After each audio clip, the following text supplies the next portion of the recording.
Yeah, we've had a lot of fun just performing in the odd thing here and there. And this is the first thing we've really created as a creative partnership.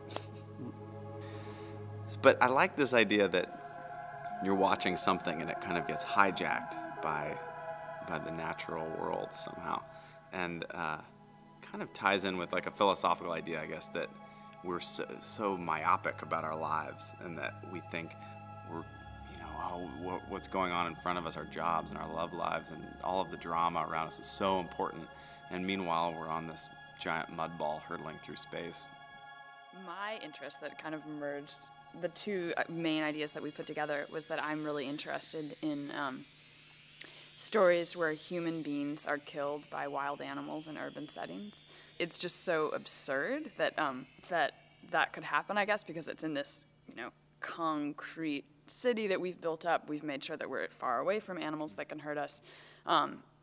But really, like, face to face with the tiger's going to win, and that's really the natural order of things that we've gotten so far away from. So I guess kind of collect these stories. I kind of collect these stories. I guess that's kind of what we wanted to capture in the play, is this comedy that's also very dark and terrible, but also very real and very rooted in how what the real natural order of things is. Now we're set in the headquarters of Convenience Foods, and I think where we're at is that it's a little bit like these two people who work in this place, and maybe they've worked there for just thousands of years.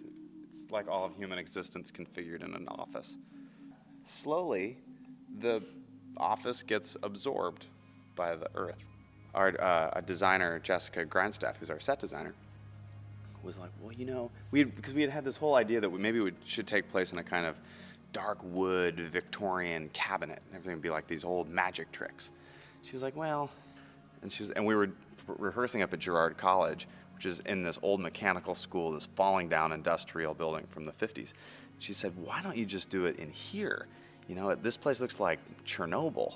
And we're like, Chernobyl? And we started investigating Chernobyl on the internet. And since the meltdown, no people have been able to go there, and there's big concrete slabs over stuff. But the natural world has reclaimed Chernobyl. And there's species that have been reintroduced themselves to the area that have no sign of radiation. And that were never able to live there when humans were there. Right. Like species that haven't lived there for thousands of years, I guess, or they have no record of them ever living there before. And in a way, it was like a new Eden, that the earth, somehow humans had completely destroyed the world, but free of the blight of but destroyed humanity, themselves. The world totally The world blossoms just again. continues. So it's kind of both horrible but kind of wonderful. So in a way, this is about, maybe the destruction has already happened. Maybe they're the last two people on Earth, and maybe it's the last 7 days, if you think of it like that. So this is like the moment where the two people become extinct and all of the animals come out. But those are also all, we Still haven't pretty actually theoretical. decided what the logic is of the piece. So that's all just kind of like informing what we're doing. But that, at the end of the day, we might be like, well, maybe they just work in an office. They might just work in an office. We'll have to see. It's a work in progress. Yeah. I think we really have a deep respect for each other's sense of humor and sense of art, and really that's why we're working together. The end of the world is on people's minds, but this isn't, it's not really it's kind of a happy ending in a way. Well, I hope that it's funny and disturbing at the same time. Like, I really hope it's just not too weird. I mean, maybe it probably will be too weird for some people, I don't know.